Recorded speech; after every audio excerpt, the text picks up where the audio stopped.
on the subject of criminalizing potential misinformation, explain to the world what measures are being taken in the United States right now to potentially criminalize misinformation on certain issues, specifically COVID. And then I want to circle back to Joe Biden's statement after that. Yeah, so I mean, it's really kind of frightening. There's two ways to read the criminal complaint. A criminal complaint was brought against I would call alternative health provider, not a medical doctor. They have a different title for it in California, but for these various sort of alternative health providers, someone who's providing what they claimed was a vaccine for COVID that's not government-approved vaccine for COVID. That basically were these pellets that had little bits of the virus in it to give the person immunology, according to them. And then they were giving them COVID vaccine identity cards as part of that. And there's a specific allegation that some of the vaccine identity cards purportedly claimed to be a Moderna vaccine when it wasn't. But you dig into the federal criminal complaint. They're now trying to criminally prosecute and punish this person. They're claiming it's wire fraud. And I was curious, okay, what exactly is the fraud here? And are they limiting themselves to just saying that, well, if they'd given them a vaccine identity card that didn't have Moderna on it, then we would not call it fraud. But that's not what they're saying. What they're claiming is an extraordinary federal criminal authority that any person that makes a statement concerning healthcare can now be criminally prosecuted if the FDA or the federal government or other state government officials disagree with that person's opinions about healthcare. And that is frightening. So these criminal statutes, the wire fraud statute is supposed to get to actual fraudsters, people who defraud other people of money. There's not clear evidence that anybody here says that they were defrauded. So there's that issue. It's kind of like a build a wall kind of issue. Then the second component is the corollary component is that any statement is they're taking a healthcare fraud statute that was designed originally to deal with Medicare and Medicaid fraud principally, secondarily state unemployment, workers' comp, things like that.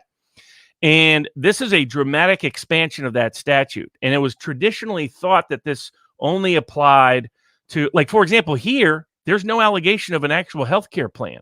There was no healthcare plan involved. So I get that they've expanded. They started out with the federal health programs, then expanded into state health programs, but now they're going, and then they had expanded it to private healthcare plans. There was always some controversy about that, but now they're applying it. And then they said, well, we'll only apply it to healthcare providers. Now they're applying it to someone who's not a licensed doctor, medical doctor, number one. And number two, it doesn't appear to relate to any healthcare plan of any kind. But Robert, I mean, the obvious question is going to be, what would be otherwise the normal recourse for that type? Let's just call it fraud. I mean, let's say someone's selling you snake oil, saying that it cures COVID. There has to be some remedy. There has to be some prosecution of that. What would be the normal way of going about that in the absence of a politicized system? Like, how would one go after that type of misrepresentation fraud? There's two different things with it. One is whether or not it's a federal crime. Second is whether or not it could be a state crime. And separate is whether it should be a crime at all, given the usurpation of authority that comes with criminalizing things. My own view is that should be a civil tort claim. If you think somebody sold you something false or fake that wasn't what you paid for, then you should have a right to sue them and get remedy. I prefer the civil tort system that leaves the control and the power, because this is always about who has the power. It's what the law really is. Who gets to decide. I would rather the individual that feels harmed have the power, bring the claim, and then a jury to make a determination. When we let the government make those determinations, they inescapably and inevitably will criminalize things they simply don't like and don't agree with that go beyond what, like here, you have no one who's sued. No one is suing the person. It's not clear that any one of the customers has a problem or believes they were defrauded. It appears they got exactly what they paid for. So it's like, who exactly was harmed here? So it's the state, in this case, the federal government, saying that, I mean, there's always a problem to say healthcare somehow is subject to federal jurisdiction anywhere, any place, anytime. It's not clear that anything ever crossed state lines, for example, that it appears to be local people decided they wanted an alternative for COVID, wanted an identity card, and apparently this person provided other immunities for other things, so their kid could go to public school in California where you're required to have immunity cards. So it appears that that's really what's going on. That strikes me as a local issue. I think it should be a plaintiff issue. But imagine if you read the whole federal complaint by the FBI, they're basically like, for example, they're saying it's criminal fraud if anyone anywhere in the country in a quote healthcare context says that the COVID vaccine is not safe and effective. I mean, that's what's in the affidavit. That's one of the allegations of criminal fraud. It's like, hold on a second. This is supposed to be limited to when you say you did a service and you didn't do it and you steal from the health insurance plan. It's never thought that it would apply like this. And if this case goes through, and not surprisingly, they brought it to Northern District of California, where they have the most pro-government judges on these kind of issues, it's terrifying where it can go. This is the problem, because look, maybe I'm speaking for people who don't share this view. I think there is something fundamentally problematic, and I would say almost dangerous to say, look, I'm giving you a pellet, which is going to give you immunity from a virus, any virus, so that people might act thinking they have immunity, natural immunity, which they don't. The fraudulent certification card's a separate issue. You take a bad case like this, where most people are going to say, yes, something's fishy seems to be going on. You prosecute that case, but in the process of prosecuting that case, you broaden the otherwise what is going to be the tangential effect of that prosecution by, in that prosecution, including allegations that are broader beyond that particular context, so that you take this bad case and afterwards you say, look, from this bad case, or you wouldn't say the bad case, but from this case, it contained allegations that in the context, in the pattern of selling something which might not do what it does, with fake certifications and saying that the vaccine isn't safe or effective, you then use that bad case for broader purposes. That I understand. But I guess the question is going to be, yes, some people are going to say free market, let them sue for civil torts. But if you have somebody promising medical success on something that they're not a doctor and they have no reason to say what they're saying, or they have no proof, and they're selling falsified or fake certification at the same time, surely there has to be something criminal in there, at the very least, to set an example or deter others from engaging in similar behavior, if nothing else than impersonating a doctor or providing medical advice without a license. I mean, if they had limited their claim to that, it would be a different matter. But they didn't limit their claim to that. And now the other thing that's important here is what the criminal complaint is trying to hide is that in all likelihood, every single one of these customers knew this person was not a medical doctor. They were seeking out alternative health, and what they wanted was this alternative health treatment. And so that they're trying to attribute to the defendant beliefs that most likely that the customers already had. And that's probably why there won't be very many customers testifying against the person, except under threat that they have a fraudulent document in their possession. And it's an interesting, other than the Moderna label, let's say that some of these immunity cards didn't have any Moderna reference in them, or the allegation is false about that. Then it's a question of, then it's really disputing an opinion. You have someone who believes that this particular method provides immunity, and we're now going to criminalize disagreement about that. I mean, that strikes me like they tried to say that this was a government form, and that's their allegation, is that but that itself was not very clear, because this person wasn't part of the government program they were referencing. So yeah, or I would imagine if they do the exact same conduct with a big fat asterisk that says not FDA approved, not officially certified, not medically confirmed to do anything, just like homeopathic stuff, what is it called, echinacea, or anything else. Okay, yeah, it's not FDA approved. Nobody's making any medical assurances. It's just that I see what you're saying, is that they take a case which is on its face bad, and then they use that to expand the scope of what they're going to ultimately argue are their powers hitherto for. And they've leveraged it off a case which on its face looks bad, but is going to be much worse if they succeed in doing what they're doing.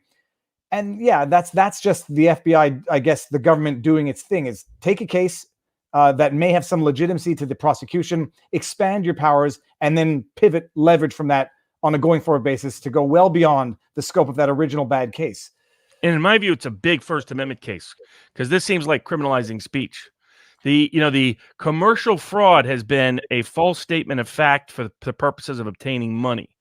They seem to be wanting to expand this law to not cover that, to go beyond that, to basically say, like, for example, they said that one of the allegations of fraud is that this individual advised people they believed the existing COVID vaccine had some toxicity potential in it.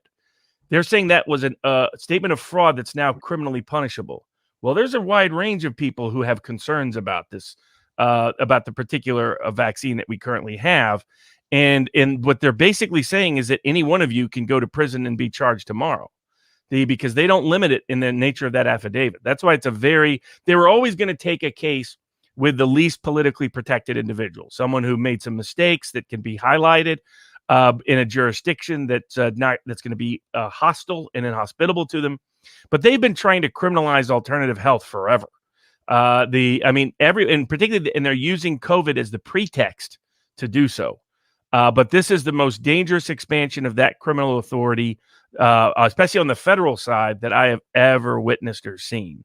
And it's a case to follow and track because they're not going to stop there. If they prevail, then, and they have someone who doesn't like, you know how much so-called fraud was alleged? About $7,000. $7,000. Well, I'm bringing up Truman. I don't know if he's mad at me or if it's a he. Yes, Viva. Tell us how the initial application is not the problem, just potential future uses. Defend the non-politicized FBI. Well, here's the deal.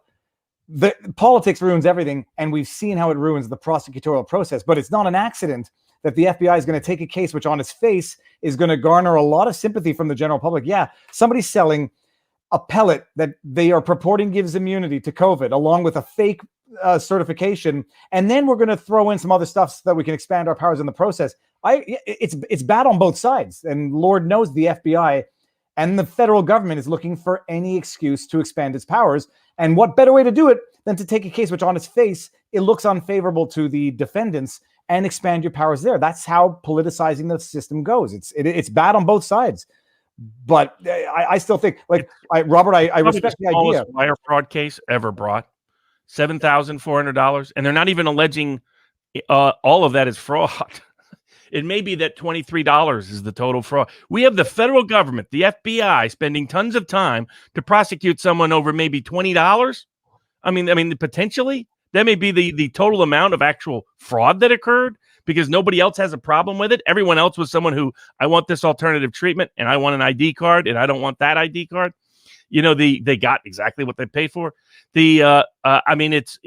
It's striking. It's not only an extraordinary waste of time, but it's a dangerous. Clearly the purpose is not this individual.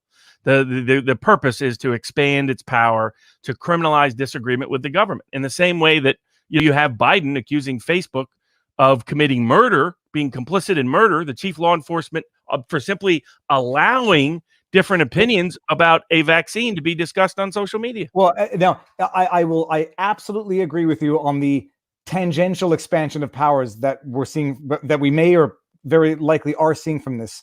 We're seeing it in Canada. We had a judge, I mentioned it, a British Columbia judge say, if you throw an underground party and someone goes to that party, comes back and gets granny sick and she dies, as far as I'm concerned, you're guilty of manslaughter. I mean, that is a criminalizing of behavior, an expansion of the powers of the state beyond, I would say beyond logic.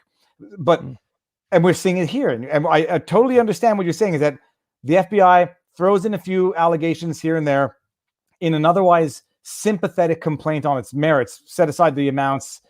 The money's not the issue, Robert. It's that this one person can think they have immunity from these pellets, go to a conference. Now, by the way, what she's talking about is a traditional way. I'll put it this way. Here was likely her defense. Her defense will likely be, even experts would likely opine that what she was doing was giving people small amounts of the COVID, and that they will likely opine that historically, going back to George Washington and smallpox at the time of the Constitution's founding, that is still even considered within some parts of the community a medical basis by which you can get immunity, is if you get the virus, but not so much of it that it causes great harm, but enough of it that you get immunity. She'll likely have testimony that will attest to that. So even that aspect is not indisputably fraud at the trial. She likely will have a defense that it's not like she was giving them something that was empty pellets that had nothing in it, for example. That would be your true, pure fraud. Yeah, or something even worse, something that will make them sick, that purporting it'll make you healthy. And incidentally, it's very funny because I was just looking into the history of the smallpox vaccine today, and it goes back, back to the 1700s, but that's effectively back in the 1700s, how people went about it. Then we get into the era of modern science. I don't know if modern science has always been so politicized or political, but I'm seeing the way it is now, and it's not looking good.